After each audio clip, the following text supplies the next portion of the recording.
नमस्कार साथियों। अभी हम पढ़ेंगे हिंदी साहित्य का इतिहास निचोड़, जो कि बहुत ही महत्वपूर्ण प्रश्न है और बार बार परीक्षा में पूछा जाता है। चलिए शुरू करते हैं। महावीर प्रसाद द्विवेदी ने आदिकाल को क्या नाम दिया? बीजवपन काल। आदिकाल को सिद्ध सामंत योग किसने कहा? राहुल सांकृत्यायन ने। रीतिकाल को अलंकृत काल किसने कहा? मिश्र बंधु ने। आधुनिक काल को गद्य काल नाम किसने दिया? आचार्य रामचंद्र शुक्ल ने। शिव सिंह सरोज कब प्रकाशित हुई थी? शिव सिंह सरोज 1883 ईस्वी में प्रकाशित हुई थी, जो कि शिव सिंह सेंगर के द्वारा रचित है। हिंदी साहित्य का इतिहास सर्वप्रथम किस भाषा में लिखा गया था? फ्रेंच भाषा में। हिंदी साहित्य उद्भव और विकास के लेखक कौन है? आचार्य हजारी प्रसाद द्विवेदी।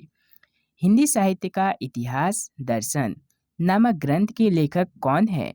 हिंदी साहित्य का इतिहास दर्शन नामक ग्रंथ के लेखक डॉक्टर नलिन विलोचन शर्मा जी हैं। The modern vernacular literature of Hindustan नामक ग्रंथ कब प्रकाशित हुआ था? 1888 में।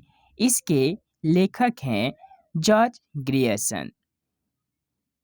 विधेयवादी पद्धति के जन्मदाता कौन है? विधेयवादी पद्धति के जन्मदाता तेन है। रामचंद्र शुक्ल ने उत्तर मध्यकाल को क्या नाम दिया था? रीतिकाल। रामचंद्र शुक्ल के अनुसार आदिकाल का समय सीमा क्या है? संवत 1050 से 1375। आदिकाल में धार्मिक दृष्टि से कितने संप्रदायों का प्रभाव परिलक्षित हुआ था? 3 संप्रदाय, जिसमें जैन, बौद्ध और नाथ संप्रदाय थे। बौद्ध धर्म की वज्रयान शाखा से किस संप्रदाय का विकास हुआ था? सिद्ध संप्रदाय का। नाथ पंथ के प्रवर्तक किसे माना जाता है? गोरखनाथ को। और एक इसमें प्रश्न बनेगा कि नाथों की संख्या कितनी मानी जाती थी? नाथों की संख्या दोस्तों 9 मानी जाती थी। सिद्ध संप्रदाय के प्रमुख कवि कौन कौन से थे? सरहप्पा, सबरपा, कन्हप्पा, लुईपा। ये सिद्ध संप्रदाय के प्रमुख कवि थे। पृथ्वीराज रासो किस काल की रचना है? आदिकाल की। पृथ्वीराज रासो के रचयिता कौन है? चंद बरदाई। दोस्तों, प्रश्न बहुत ही सरल लगता है, लेकिन हम कभी कभी गलत कर बैठते हैं। दोहा कोश के रचयिता कौन है? सरहप्पा। चर्यापद किसकी प्रसिद्ध पुस्तक है? सबरपा। कीर्तिलता और कीर्तिपता का किसकी रचना है? विद्यापति की। पौम चरयु की रचनाकार कौन है? स्वयंभू। पौम चरयु के रचनाकार हैं स्वयंभू। संत काव्य धारा के प्रमुख कवि कौन थे?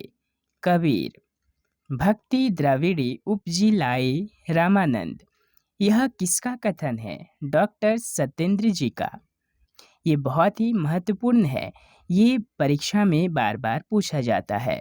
भक्ति द्रविड़ी उपजी लाए रामानंद, यह किसका कथन है? सत्येंद्र जी का है। भक्तमाल के अनुसार रामानंद के कितने शिष्य थे? 12। अष्टछाप की स्थापना किसने की थी? विठल नाथ जी ने। निर्गुण धारा को किसने 2 भागों में विभक्त किया था? आचार्य रामचंद्र शुक्ल ने किया था। एक प्रेमाश्रय और एक ज्ञानाश्रय शाखा। किसने कबीर की भाषा को पंचमेल खिचड़ी कहा था? डॉक्टर श्याम सुंदर दास ने। किसने कहा? डॉक्टर श्याम सुंदर दास ने। किसने कबीर को वाणी का डिक्टेटर कहा? हजारी प्रसाद द्विवेदी ने। दशरथ सोती हूँ लोक बखाना, राम नाम का मरण है आना। यह पंक्ति किसकी है? कबीर जी की है। ये भी बहुत प्रसिद्ध कथन है और परीक्षा में बार बार पूछा जाता है।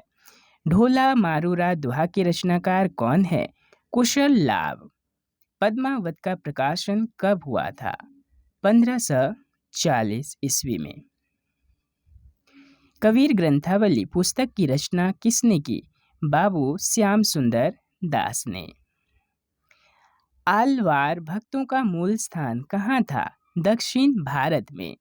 हरेठ वाणी किसकी रचना है? दादू दयाल की। ये वीडियो आज यहीं समाप्त होती है दोस्तों। अगर आप मेरे चैनल पर नए हैं तो सब्सक्राइब जरूर कर दीजिएगा। मैं अभी लगातार आप सभी के लिए वीडियो लाते रहूँगा। आप सभी को बहुत बहुत धन्यवाद और शुक्रिया।